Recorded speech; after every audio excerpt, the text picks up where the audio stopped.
À toi la majesté, à toi la magnificence. Seigneur, tu es Dieu. Tu n'as pas ton pareil. Tu es notre roc séculaire, notre rempart. Alléluia, alléluia.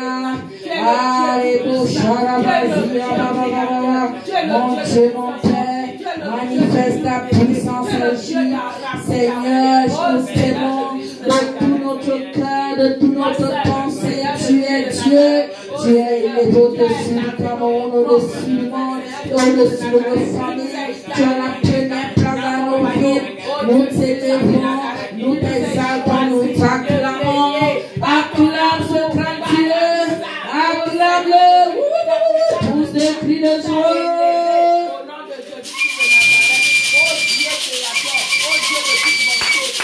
Alléluia. Amen, amen, amen. Alléluia. Bien-aimé, nous allons passer à la phase de la parole de Dieu. Bien-aimé, dis à ton voisin, parole de Dieu. Parole de Dieu. Parole de Dieu. Parole de Dieu. Dis à ton voisin, est-ce que tu es là? Est-ce que tu es là? Est-ce que tu es là? Est-ce que tu es là? Amen, amen. Est-ce que tu es là? Bien-aimé.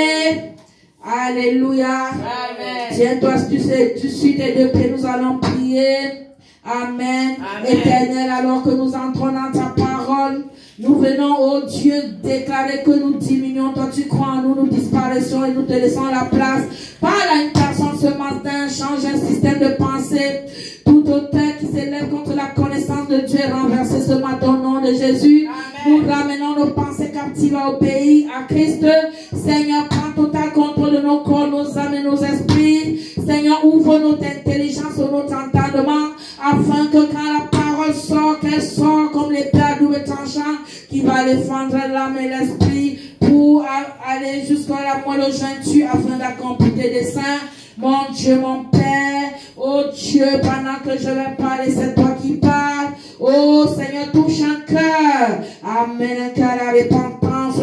Oh Dieu, ce matin, mon Dieu, mon Père, accomplis tes desseins.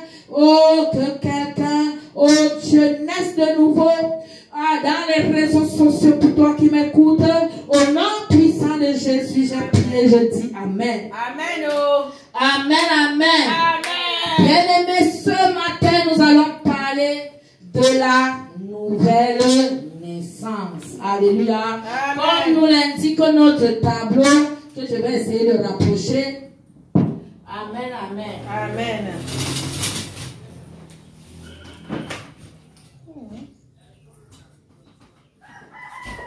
Alléluia. Amen. La nouvelle naissance.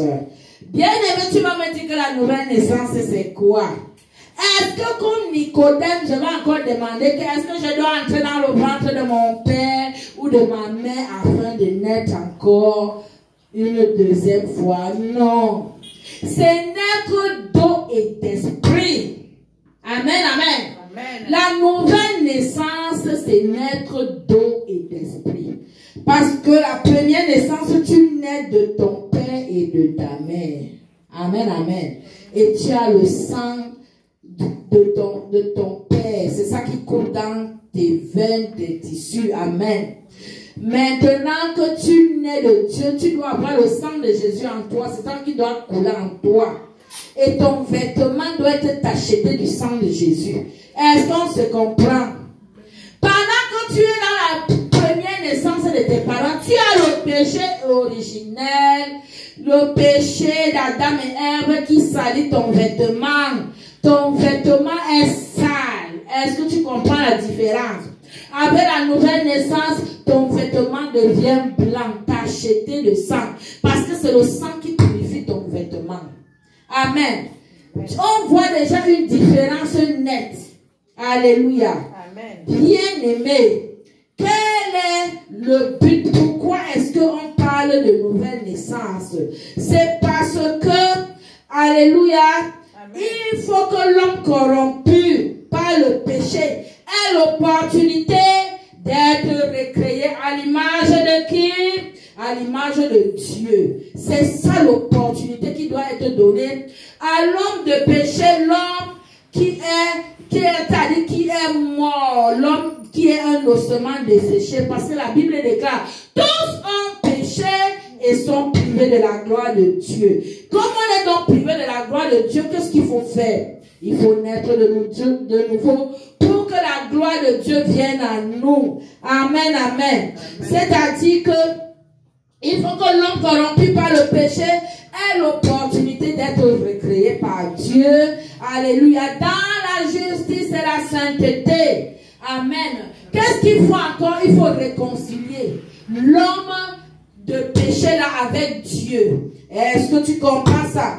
Donc il doit renouer sa relation avec Dieu. Parce que cette relation a été coupée dans le jardin d'Éden. Après le péché. Dieu les a chassés. La communion et l'intimité qu'ils avaient a été coupée. Maintenant, il faut que cette relation reprenne. Il y a eu un grand gouffre. Amen. C'est pour ça que Dieu dit, revenez à moi et je reviendrai à vous. Est-ce que tu comprends ça, bien-aimé? Alléluia. Amen. Nous allons donc lire. Alléluia. Nous allons lire Jean chapitre 3, verset 18. Jean chapitre 3, verset 18, je lis au nom de Jésus. Amen, amen. Celui qui croit en moi n'est point jugé. Mais celui qui ne croit pas est déjà jugé. Parce qu'il n'a pas cru au nom du Fils unique de Dieu. Amen. Amen. Est-ce que tu vois que par cette parole, Dieu veut te dire que tout commence par la foi. Il faut avoir la foi. Bien-aimé, allons un peu dans Genèse. Tu dois d'abord comprendre que nous avons été créés à l'image de Dieu. Genèse 1, verset 26. Nous avons été créés à l'image de Dieu. Amen. Donc tu dois d'abord comprendre que cette semence de Dieu est en toi. C'est pour ça que Adam au jardin d'Éden pouvait causer avec Dieu. Il avait l'intimité. Alléluia. Amen. Genèse 1, verset 26. Genèse 1, verset 26. Puis Dieu dit, faisons l'homme à notre image, selon notre ressemblance, et qui domine sur les poissons de la mer, sur les oiseaux du ciel, sur le bétail, sur toute la terre. Faisons l'homme à notre image. C'est tout ça qui intéresse. Donc tu es à l'image de Dieu. Donc tu peux faire les choses que Dieu peut faire. Amen. Que Dieu fait, toi aussi tu peux faire. Parce que tu as son image. Mais lorsqu'il n'y a pas la connexion, lorsque tout est déconnecté avec Dieu, comment est-ce que tu peux encore faire la volonté de Dieu? Tu ne peux pas. C'est pour ça que tu as besoin d'être réconcilié avec Dieu. Amen, amen. Bien aimé, la nouvelle naissance, c'est quoi? Ce qui est nouveau. Amen. Ce qui vient d'apparaître, une autre naissance. Parce que avec la première naissance, toi, tu es dans les problèmes. Tu es comme mort à cause du péché. Tu es dans les prisons sataniques. Voici l'état de quelqu'un qui est dans la première naissance. À cause du péché originel, à cause du péché de ta famille, à cause du péché que toi-même encore tu as fait, parce que tu ne peux pas ne pas pécher. Parce que l'essence du péché est à toi. C'est pour ça que la Bible déclare, ceux qui pêchent sont du diable, le diable est pécheur dès le commencement. Amen. Amen. Mais maintenant, Dieu te dit, comme on vient de voir, dans Jean chapitre 3, amen, du verset 1 au verset 8. Je crois que j'ai mal écrit. Du verset 1 au verset 8. Amen.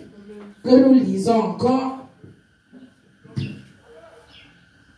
Verset 1 au verset 8. Jean 3, verset 1 au verset 8, je lis au nom de Jésus-Christ. Mais il y a eu un homme d'entre les pharisiens nommé Nicodème, un chef des Juifs, qui vint lui auprès de Jésus de nuit et lui dit, Rabbi, nous savons que tu es un docteur venu de Dieu, car personne ne peut faire des miracles que tu fais, si Dieu n'est avec lui. Bien-aimé, Nicodème était qui? Il était un religieux, un pharisien. Amen. Il était juif. Donc, lui, il était dans la religion. Donc, lui ne savait même pas. D'abord, pharisien veut dire quoi? Pharisien veut dire membre d'une secte juive, très observateur de la loi. Donc la loi, là, ils observaient ça à la lettre, la loi mosaïque de la tradition. Amen, amen. Donc en dépit de toutes les références que lui, il avait, Nicodème, là, il ne connaissait pas Jésus. Amen. Il est venu donc de nuit, hein, il vient la nuit, parce qu'il se dit un grand connaisseur, un grand docteur. Amen. Il vient de nuit parce qu'il ne faut pas que les gens le voient. Parce que les gens critiquent déjà Jésus. Il ne faut pas que les gens voient comment il vient la nuit. Il vient pour voir Jésus. C'est pour ça qu'il vient la nuit. Est-ce que tu comprends ça? Bien aimé, la religion, c'est ceux qui pratiquent un culte où ils croient qu'il y a Dieu, mais il n'y a pas Dieu dedans. Amen. Est-ce que tu comprends ça? Continue. Verset 3. Jésus lui répondit, en vérité, je te le dis, si un homme ne naît de nouveau, il ne peut voir le royaume de Dieu. Amen. Bien aimé, la religion, c'est ce que quelqu'un s'efforce à faire. Il croit qu'il y a Dieu dedans, mais Dieu n'est pas dedans. Bien aimé, Nicodème arrive, il vient pour poser la question à Jésus, pour tenter Jésus, pour écouter ce que Jésus va faire. Parce qu'il sait quand même qu'il y a des choses extraordinaires qui se passent à travers Jésus. C'est pour ça que sa curiosité l'amène à aller poser la question à Jésus. Et la question qu'il a posée à Jésus, c'était quoi encore? Verset 4. Nicodème lui dit, comment un homme peut-il naître quand il est vieux? Peut-il rentrer dans le sein de sa mère et naître? Hey! Regarde comment quelqu'un, quand Jésus lui dit, il faut naître de nouveau. Un grand docteur comme lui. Jésus va lui dire que, mais toi, tu ne connais pas étant un docteur comme toi. Parce que il y a des gens ici qui sont dans les assemblées, hein. C'est lui qui est là du matin au soir, toujours présent. Il croit en Dieu. Il prie. Il jeûne, il paye sa dîme, il assiste aux réunions, il lit les Écritures, il essaie d'être un peu bon, il essaie de marcher comme on dit avoir l'éthique, c'est-à-dire que marcher selon les règles de la société. Malgré toutes les références, là, Nicodème faisait tout ça. Malgré toutes ces références, Jésus lui a quand même dit que tu dois naître de nouveau. Amen. Bien aimé, est-ce que tu comprends? En dépit de tout ce que tu fais dans la religion là, et tant que tu n'es pas né de nouveau, ça ne sert à rien. Les religieux, ils font du bien, non? Ils aident leur prochain. Ils partent à l'église chaque jour. Ils font ça, dit que parfois ils ne sont pas sorciers, mais ils ne sont pas nés de nouveau. Donc il y a quelque chose, un secret qu'il faut connaître. Amen. Évolue. Verset 5. Jésus répondit, en vérité, je te le dis, si un homme n'est né d'eau et d'esprit, il ne peut entrer dans le royaume de Dieu. Hey! Si un homme, Dieu lui donne le secret. Si un homme est né d'eau, c'est pour ça que j'ai mis eau, les versets de l'eau à part, les versets de l'esprit. Si tu es né d'eau et tu nais de l'esprit, tu ne peux entrer dans le royaume de Dieu. Alléluia. Parce qu'il y a voir le royaume, il y a entrer dans le royaume. Tu peux voir le royaume et ne pas entrer. Voilà Moïse, quand il fallait aller dans la terre promise. Qu'est-ce qui est arrivé à Moïse? Dieu lui a dit que tu vas voir la terre promise, mais tu ne vas pas entrer. Bien aimé, ça sert à quoi de voir de loin et de ne pas entrer? Alléluia. Continue. Verset 6. Ce qui est né de la chair est chair. Oh yes. Ce qui est né de l'esprit est esprit. Tu es né de la chair par la première naissance. La première naissance, c'est de la chair que tu es né de ton père et de ta mère. Maintenant, la nouvelle naissance, c'est de l'esprit. C'est pour ça qu'il dit que ce qui est né de la chair est chair. Ce qui est né de l'esprit est esprit. On continue. Verset 7. Ne t'étonne pas que je t'ai dit, il faut que vous naissiez de nouveau. Verset 8. Le vent souffle où il veut, et tu en entends le bruit, mais tu ne sais où il vient, ni où il va. Il en est aussi de tout homme qui est né de l'esprit. Oh, que papa Nangai, est-ce que tu entends ça? Là, on dit que le vent vient, ça souffle partout. Est-ce que tu peux voir le vent? Parfois tu vois, ça fait boum, tu te dis que ça sort de là-bas. Après tu sens encore l'autre. Est-ce que tu maîtrises où ça part? C'est comme ça qu'est un homme qui est né de l'esprit. Amen. C'est-à-dire que tu ne peux plus le maîtriser. Tu ne peux même plus le voir. Les sorciers même ne peuvent plus te voir. Parce que quand ils croient te trouver ici, toi tu es déjà là-bas. C'est-à-dire que tu es comme Dieu. Alléluia. Bien-aimé. Est-ce que tu sais que Nicodème est venu la nuit? Il se cachait pour venir voir Jésus. Bien-aimé, la nouvelle naissance, beaucoup disent que la nouvelle naissance c'est le baptême. La nouvelle naissance n'est pas le baptême. Le baptême, c'est tu montres à Dieu que tu as la bonne conscience. Que ce que tu fais, c'est-à-dire vient de toi-même. Amen. C'est le témoignage de la bonne conscience que tu as avec Dieu, que tu obéis à sa parole, tu te baptises. Parce que c'est le symbole de mourir avec Christ et ressusciter avec Christ. Quand tu trempes dans l'eau, tu meurs avec Christ. Tes péchés restent sur Christ et toi tu ressuscites avec Christ. Amen. En nouveauté de vie. Mais la nouvelle naissance, ce n'est pas le baptême. Amen, amen. Bien-aimé, lis encore Jean chapitre 15, verset 3. Jean chapitre 15, verset 3.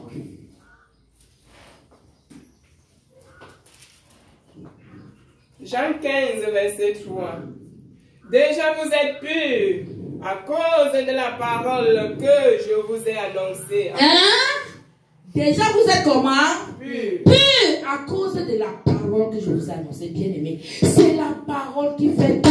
C'est la parole qui te rend pur. C'est la parole qui lave. C'est la parole qui nettoie. C'est la parole qui te taille. Vous êtes purs à cause de la parole. Il y a une personne qui m'avait dit, ah, la parole même, non, c'est la prière qu'il faut, la parole même. Mais c'est la parole qui te lave. C'est la parole qui te taille. C'est la parole qui vient en toi comme l'épée, qui accomplit tout, qui vient arracher ce qu'il faut, il ne faut pas, qui vient mettre ce qu'il faut. Amen, amen. Donc la parole purifie. C'est pour ça qu'on parle de naître d'eau. Le symbole de l'eau, c'est la parole. Hein? L'eau, c'est la parole. La Bible dit que sur le trône de la grâce coulent les eaux vives. Les eaux vives. Donc la parole doit entrer en toi comme les eaux vives pour te laver, te purifier. Cette parole-là peut entrer dans toute ta génération. Pour laver toute ta génération. Alléluia. Amen. Donc tu dois passer par l'eau de la parole. C'est la parole qui est l'eau. C'est pour ça que la Bible déclare: comment entendront-ils s'il n'y a personne qui prêche? Comment prêcheront-ils s'ils ne sont pas envoyés? Tu dois entrer au contact de la parole pour que cette parole agisse dans ta vie. Amen. Amen. Mais pour que cette parole agisse dans ta vie, il faut faire quoi? Il faut ouvrir les oreilles. Il faut entendre la parole. C'est pour ça que la Bible dit, c'est pour ça que la Bible dit que nous sommes sauvés par la grâce au moyen de la foi. Et cela ne vient pas de nous, c'est un don de Dieu. Tu as foi en quoi? En foi en ce que tu écoutes. Si c'est la parole de Dieu que tu écoutes, cette parole-là va s'aimer la foi en toi. Et à partir de cette foi, Dieu va te donner la grâce. Parce que nous sommes sauvés par la grâce au moyen de la foi. Cela ne vient pas de nous, c'est un don de Dieu. Bien aimé, c'est Dieu qui donne le don. Ce n'est pas parce que tu te comportes bien. On a dit tout ce que Nicodème faisait, non. Il partait à l'église, il donnait la nourriture aux gens, il faisait tout ça. Est-ce que ça, ce n'est pas ça? Tu dois écouter la parole. Comment entendront-ils s'il n'y a personne qui prêche? C'est pour ça que Dieu dit: allez de toutes les nations faire les disciples. Allez pour que la parole soit au contact des gens, pour que ces gens écoutent la parole et qu'ils soient purifiés par la parole. Mais si toi tu ne peux pas parler de Dieu, si tu ne peux pas donner cette parole, comment les gens vont naître d'eau? ils vont naître d'eau comme manne. Dieu a donné une instruction, c'est la grande commission. Allez par tout le monde, prêchez à toute la création. Ceux qui croiront seront sauvés, ceux qui ne croiront pas seront condamnés. C'est la parole au contact d'eux qui fait en sorte que la foi naisse. C'est la parole là qui fait en sorte que la foi naisse. C'est la parole là qui va faire en sorte que toutes les souillures qu'ils ont, parce qu'ils auront entendu qu'ils doivent se confesser, ils vont accomplir cette parole et le sang de Jésus va venir les laver. L'eau de la parole va les laver avec le sang de Jésus et leur cœur qui était noir, curé, leur vêtement qui était sale va commencer à changer. Amen. Est-ce qu'on se comprend? Oh, oui. Nous allons encore dire Éphésiens chapitre 5 verset 26. Il est question que la parole nous purifie, que la parole entre en nous partout. La Bible dit que la parole entre comme l'épée à double tranchant et elle va où partout. Même dans la moelle. Elle doit aller dans ton cerveau. Elle doit aller jusqu'à dans tes veines. Partout. Alléluia. Éphésiens 5, 26. Éphésiens 5, verset 26, j'ai lu au nom de Jésus. Yes. Afin de la sanctifier par la parole, après l'avoir purifiée par le baptême d'eau. Amen. Tu entends ça? C'est la parole qui doit te sanctifier, qui doit te purifier. Alléluia. Après même que tu sois baptisé d'eau, est-ce que tu comprends que à partir d'ici, tu comprends que le baptême d'eau est différent de l'eau qui vient te purifier? C'est deux choses différentes. Après que tu aies été baptisé d'eau, il faut être purifié par la parole. Il faut entrer au contact de la parole. Que cette parole fasse le travail qu'il faut de purification. Amen. De sanctification. Afin de te rendre comment? Pur. Afin de te rendre saint. Afin de te rendre un vase que Dieu doit utiliser. Tu dois devenir un vase que Dieu doit utiliser. Parce que Dieu est le potier. Et c'est lui qui fabrique le vase avec l'argile. Et ce vase-là doit avoir la forme que Dieu veut.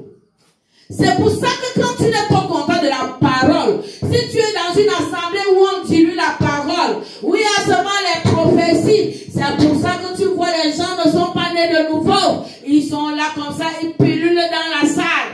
Rien ne change dans leur vie. Rien à montrer.